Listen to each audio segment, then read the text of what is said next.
Hello guys, स्वागत है work life पर। और आज हम लोग पढ़ने वाले हैं important terms associated with complex numbers. Complex numbers के बारे में हम लोग ने काफी ठीक ठाक इंफॉर्मेशन जाहिर कर दिया है। हम लोग उसके बारे में जान चुके हैं, कॉम्प्लेक्स नंबर क्या होता है, रियल नंबर से डिफरेंट क्या होता है उसमें। तो ये हम लोग जाने हैं और इसके बाद आज हम लोग पढ़ने वाले हैं बेसिकली इंपॉर्टेंट टर्म्स जो इससे एसोसिएटेड होते हैं। ठीक है, तो हम लोग स्टार्ट करते हैं। फॉर एग्जांपल, जैसे हमारे पास कोई कॉम्प्लेक्स नंबर है, जैसे आप मान लीजिए हमारे पास z is equal to x plus i y है।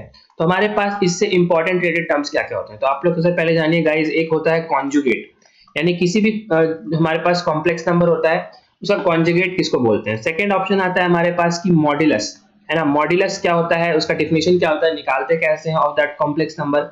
फिर थर्ड होता है अपना आर्ग्यूमेंट, या उसको कभी कभी हम लोग ज्यादातर केसेस में भी प्रिंसिपल आर्ग्यूमेंट के नाम से जानते हैं। तो इन्हीं तीन चार टर्म्स को हम लोग पढ़ेंगे और जानेंगे कि क्या है इसका मतलब, और तो निकालते कैसे हैं, और ये क्यों इसको कॉम्प्लेक्स नंबर को बाकी नंबर से अलग बनाता है। ठीक है, तो वीडियो को स्टार्ट करते हैं guys with very first thing, that is our conjugate. Alright, conjugate के बारे में पढ़ रहे हैं। तो आप सबसे पहले इमेजिन करिए गाइस कि हमारे पास एक कॉम्प्लेक्स नंबर है। ठीक है, वीडियो स्टार्ट कर रहे हैं गाइस। तो x प्लस आई वाई हमारे पास कॉम्प्लेक्स नंबर है, और उसका ग्राफिकल रिप्रेजेंटेशन जो हम लोग ने ऑलरेडी पढ़ा है, ये हमारा x एक्सिस है, ये हमारा y एक्सिस है। बेसिकली इसको हम लोग रियल एक्सिस बोलते हैं, x एक्सिस को, और y एक्सिस को क्या बोलते हैं हम लोग, इमेजिनरी एक्सिस बोलते हैं। ठीक है, ये इसका नामकरण किया गया है। तो z हमारे पास एक कोई पॉइंट हो सकता है ना। जैसे मान लीजिए z हमारा फर्स्ट क्वाड्रेंट में लाई करता है, x और y दोनों पॉजिटिव है, तो ये हम लोग पास z पॉइंट हो सकता है जहां पे x और y इसका कोऑर्डिनेट्स है। ठीक है, तो इसका जो कॉन्जुगेट होता है उसको हम लोग डिनोट करते हैं z बार से, है ना। Conjugate of z complex number is equal to z bar is nothing but x minus i y. ठीक है, यानी अगर इफ हम लोग के पास कंडीशन है कि z का value x plus i y है, इसका मतलब क्या होगा, उसका कॉन्जुगेट का वैल्यू क्या होगा, x माइनस आई वाई। कहने का मतलब सिंपली अगर x y यहां पे है, तो इसको अगर x एक्सिस के रिस्पेक्ट में हम लोग इसका इमेज ले लें, तो हम लोग का बन जाएगा z bar, that is nothing x और minus y, that is x minus i y. Correct, तो इसी को कॉम्प्लेक्स नंबर को हम लोग क्या बोलते हैं, कॉन्जुगेट बोलते हैं। इसको इसका मतलब ऑब्वियसली आपको समझ ही पा रहे guys, this is nothing but image with respect to x axis. ठीक है, x एक्सिस को हम लोग और नाम क्या से जानते हैं, रियल एक्सिस के नाम से। तो अगर x एक्सिस के मदद से हम लोग उसका इमेज ले ले, x माइनस आई वाई कर दे, तो उसका हम लोग उसके टर्म को क्या बोलेंगे, बेसिकली कॉन्जुगेट। ठीक है, तो जैसे हमारे पास, अब इसके बारे में थोड़ा एग्जांपल्स देख लेते हैं। जैसे मान लीजिए गाइस हमारे पास z हमारे पास कॉम्प्लेक्स नंबर, जिसके कुछ कुछ वैल्यूज दिए हुए हैं। जैसे मान लीजिए 3 प्लस 4i है ना। तो ये अगर हम लोग का z है मान लेते हैं, तो मान ले एक टेबल बनाते हैं आप लोग समझने के लिए, बहुत सिंपल सा टेबल है। z बार क्या हो जाएगा गाइस, है ना। z बार क्या हो जाएगा, बहुत सारे हम लोग एग्जांपल्स चाहे तो ले सकते हैं, कंसीडर कर सकते हैं। z बार हो जाएगा क्या, इसके जो इमेजिनरी टर्म है 4i है, इसको हम लोग को सिर्फ इसका जो इनफैक्ट इसका प्लस का माइनस कर देना, माइनस का प्लस कर देना, दैट इज इसका जो सिंबल है, इसका जो साइन है, उसको रिवर्स कर देना, 3 माइनस 4i। करेक्ट, उसी तरह से अगेन हमारे पास मान लीजिए एक दूसरा बनता है -3 प्लस 4i। इसका कॉन्जुगेट क्या हो जाएगा, इसका कॉन्जुगेट हो जाएगा -3 माइनस 4i। करेक्ट, इसके रियल टर्म को कोई छेड़छाड़ नहीं करना है हम लोग को, इसके इमेजिनरी टर्म्स का ही बेसिकली जो साइन है उसको कर देना है रिवर्स।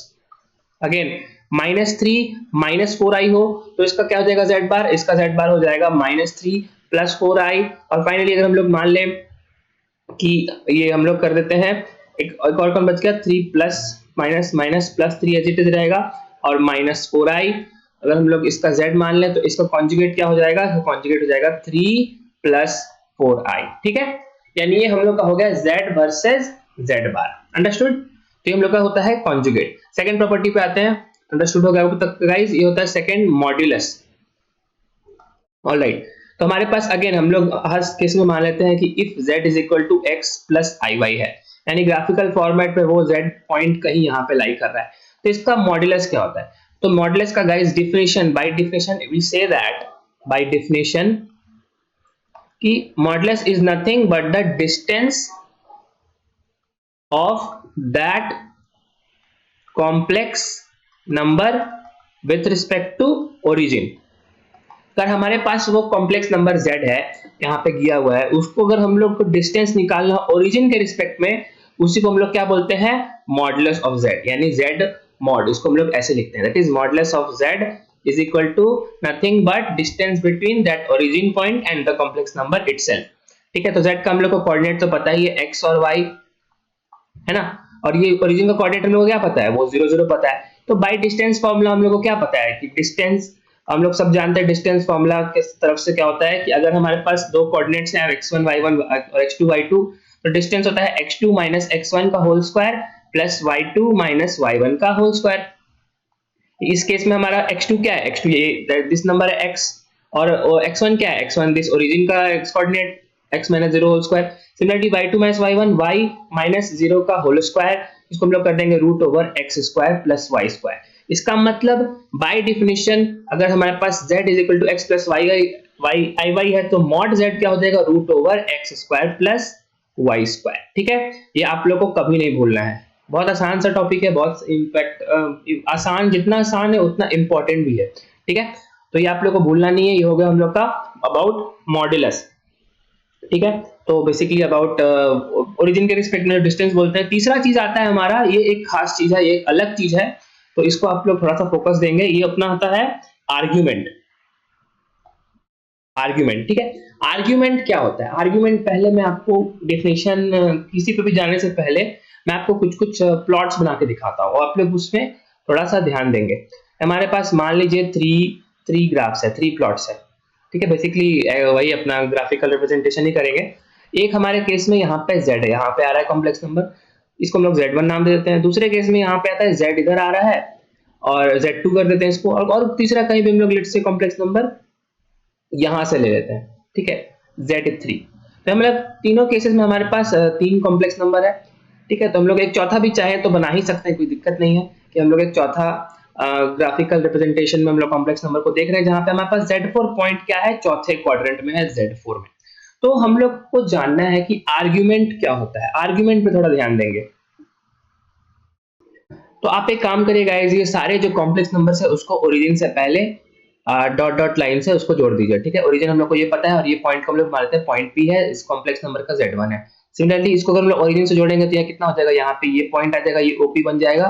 ठीक है, पॉइंट P, ये पॉइंट क्या बन जाएगा, यहाँ पे OP इधर बन जाएगा और ये अपना बन जाएगा OP। ठीक है, जहाँ पे O क्या है, ओरिजिन, P है point of that complex number. तो आर्ग्यूमेंट क्या होता है ना कि ये होता है बेसिकली, आर्ग्यूमेंट एक एंगल से बोलते हैं, नाम खतरनाक है लेकिन ये सिंपल इसका मतलब है angle. The angle that the complex number makes with the positive real axis in anti-clockwise direction is simply known as argument। Simple, समझ में आया। अगर कोई कॉम्प्लेक्स नंबर है जैसे z2 है, वो रियल एक्सिस के साथ, आपको हमेशा यहां से यहां तक को ये रेफरेंस लेना है। ठीक है, ये एक्सिस कभी चेंज नहीं होगा, भले ही कॉम्प्लेक्स नंबर चेंज हो जाए। अगर वो कॉम्प्लेक्स नंबर रियल एक्सिस के साथ कोई एंगल थीटा बना रहा है, θ2 θ1, वही उसका आर्गुमेंट हो जाएगा। यहां से आपको क्या करना है, एंटी क्लॉकवाइज डायरेक्शन में उस कॉम्प्लेक्स नंबर तक जाना है, वो बना देगा इसका थीटा। सिमिलरली इस वाले केस में आपको देखेंगे तो एंटी क्लॉकवाइज जाना है ना, ये वाला केस हमारा थीटा नहीं होगा। अंडरस्टूड, ये हमारा कॉम्प्लेक्स नंबर का नहीं होने वाला है। तो इसका रियल आर्गुमेंट क्या होगा, यहां से लेकर के यहां तक जाना होगा। आपको लॉन्ग कट से फर्क नहीं पड़ता है, आप लोग को एंटी क्लॉकवाइज डायरेक्शन देखना है, वो होता है थीटा।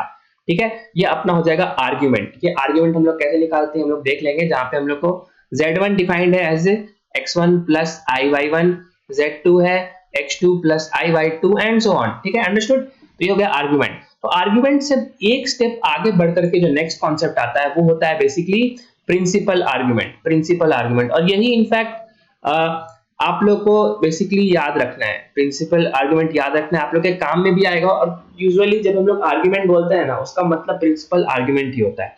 तो प्रिंसिपल आर्गुमेंट ऐसा नहीं है कुछ बहुत डिफरेंट है आर्गुमेंट से, बस अगर आर्गुमेंट की वैल्यू ना -π से पाई के बीच में लाई कर जाए, -π से पाई के बीच में लाई कर जाए such that both are included. ठीक है, थीटा की वैल्यू -π से पाई के बीच में लाई कर दे और पाई इज इंक्लूडेड, तो हम लोग क्या बोल देंगे, प्रिंसिपल आर्गुमेंट। ठीक है, कहने का मतलब कि एक थीटा का एक ऐसा यूनिक वैल्यू एग्जिस्ट करता है, यूनिक वैल्यू एग्जिस्ट करता है सच दैट कि थीटा बेसिकली माइनस पाई से पाई में लाई करे, तो उसको बोलते हैं प्रिंसिपल आर्ग्यूमेंट। और इसका हर केस में हम लोग वैल्यूज का निकाल सकते हैं। जैसे ऑब्वियसली 4 केसेस बनेंगे। एक पहला फर्स्ट क्वाड्रेंट में बनेगा, हमारे पास ये मान लीजिए पॉइंट पी है या पॉइंट ओ है ओरिजिन, इसका हम लोग को वैल्यू पता है 0 0 कोऑर्डिनेट, पी का हम लोग को कोऑर्डिनेट क्या पता है एक्स वाई, यानी यहां से यहां तक का डिस्टेंस है y और यहां से यहां तक का डिस्टेंस कितना है x। ठीक है, तो हमारे पास ये थीटा क्या होता है भाई, ये थीटा होता है आर्ग्यूमेंट या प्रिंसिपल आर्ग्यूमेंट। तो हम लोग यहाँ से अगर tan थीटा निकाल लें तो हम लोग क्या पता है tan थीटा होता है परपेंडिकुलर बाय बेस। यहाँ पे परपेंडिकुलर, ये राइट एंगल ट्रायंगल है, थीटा के अपोजिट पे परपेंडिकुलर y, थीटा के जिस किस पे लाइक कर रहा है वो बेस पे वो x, यानी हमारे पास आगे tan theta y by x। तो थीटा हमारा आर्ग्यूमेंट आ जाएगा tan inverse y by x। ठीक है, तो ये अपना है क्वाड्रेंट 1 के लिए प्रिंसिपल आर्ग्यूमेंट। ठीक है, क्योंकि इसकी वैल्यू जो होगी थीटा के आप देखेंगे ऑब्वियसली ये एक्यूट एंगल ट्रायंगल है, तो यहाँ पे तो 0 to 90 डिग्री ही आ जाएगा। तो या क्वाड्रेंट 1 की बात करें तो ऑब्वियसली वो इस रेंज में माइनस पाई से पाई में, यानी माइनस 180 डिग्री से थीटा टू 180 डिग्री। ये हो गया अपना क्वाड्रेंट 1 का बेसिकली प्रिंसिपल आर्ग्यूमेंट।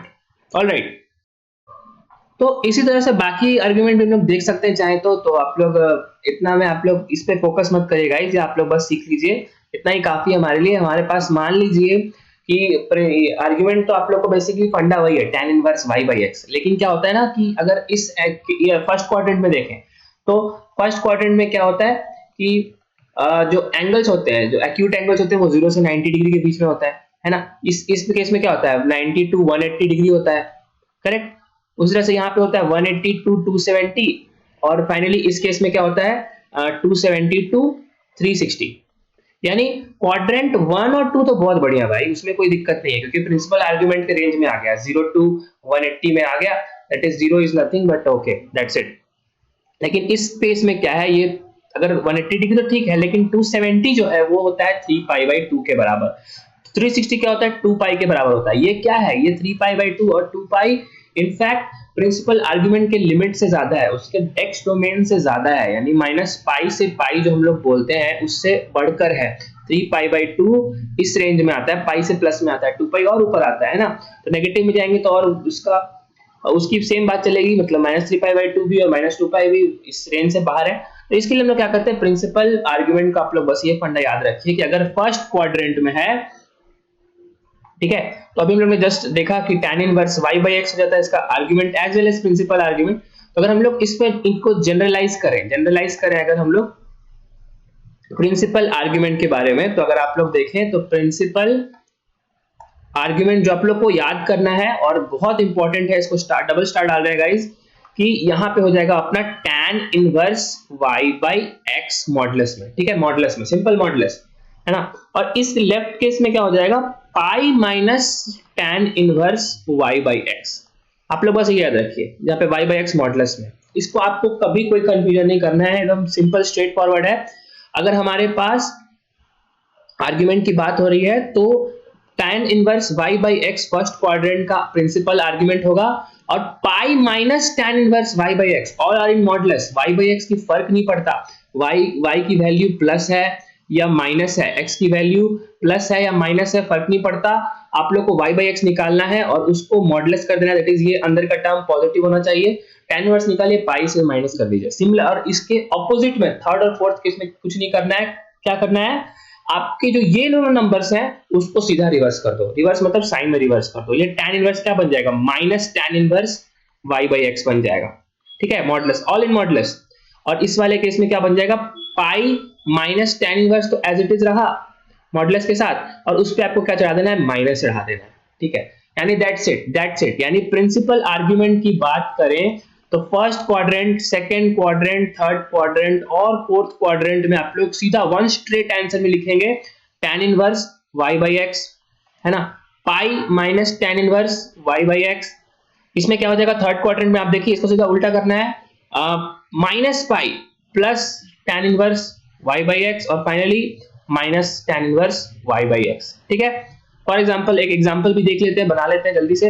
हमारे पास मान लीजिए कोई राइट एंगल ट्रायंगल है, ठीक है, राइट एंगल ट्रायंगल है, या अगर हम लोग इनफैक्ट अगर उसको ही सेम चीज को अगर हम लोग क्वाड्रेंट में देखें, फर्स्ट क्वाड्रेंट की बात करें, हमारे पास यहाँ पे कोई पॉइंट P है जहां पे मेरे को पता है एक्स वाई की वैल्यू, लेट से हम लोग कुछ जाना पता नंबर लेते हैं जैसे हम लोग का बन पाए, जैसे ये थीटा कर लेते हैं, हम लोग को एक राइट क्वाड्रेंट पता ही है कि 5, 12 और 13 एक राइट एंगल ट्रायंगल का पार्ट होता है।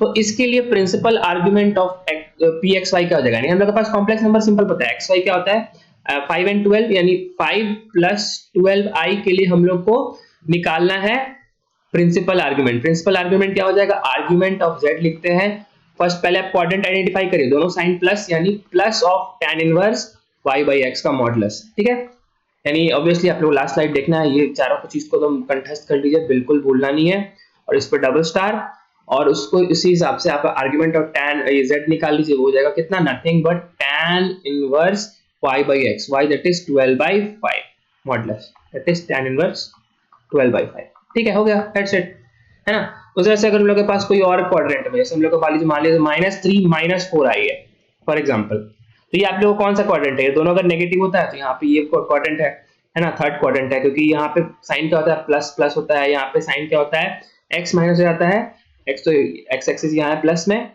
तो यहाँ देता है माइनस एक्स एक्सिस, यहाँ पे हो जाएगा y as it is plus रहेगा, नीचे वाले केस में क्या हो जाएगा, थर्ड क्वाड्रेंट में दोनों माइनस, और फाइनली इस क्वाड्रेंट में एक्स पॉजिटिव वाई नेगेटिव।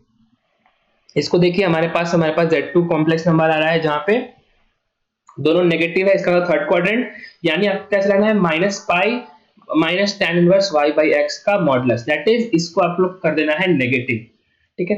तो अगर हम लोग उसको निकालेंगे तो ये कितना हो जाएगा, ये जगह -पाई एज इट इज रहेगा, यहाँ पे प्लस हो जाएगा tan inverse y by x का मॉडुलस, दैट इज फर्क नहीं पड़ता आपको अंदर क्या है, प्लस है माइनस है, आपको y बाई एक्स का मॉडुलस लिखना है, दैट इज 4/3, दैट इज इसका आंसर हो जाएगा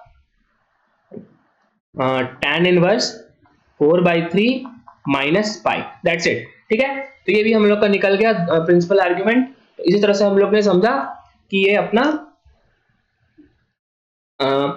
आर्गुमेंट है, ठीक है। तो बेसिकली क्या हम लोग ने सीखा, कॉन्जुगेट मॉडुलस और आर्गुमेंट के बारे में। तो अगर आप लोग नेक्स्ट चीज जानेंगे गाइस, नेक्स्ट चीज आप लोग को बस ये समझना है कि हमारे पास, ठीक है, हाँ, तो गाइस समरी अपना ये हो आता है कि आज हम लोग ये सीखा कि z अगर x प्लस आई वाई है कॉम्प्लेक्स नंबर, तो z बार क्या हो जाएगा, x minus i y, that is conjugate, z modulus क्या हो जाएगा, that is distance between that complex number to origin root over x square plus y square, और argument z, that is principal argument z के बारे में हमने जाना कि वो हो जाएगा ये चार वैल्यूज फर्स्ट से फोर्थ क्वाड्रेंट में, अगर कॉम्प्लेक्स नंबर लाइक कर रहा है z in first to fourth quadrant, ठीक है, जहां पे x और y की वैल्यू आप लोग को क्वाड्रेंट देख के समझनी है, और ये चार वैल्यू लगा के प्रिंसिपल आर्गुमेंट आराम से निकाल देना है, ठीक है। तो that's it for video guys, मिलते हैं नेक्स्ट वीडियो में, तब तक के लिए जय हिंद।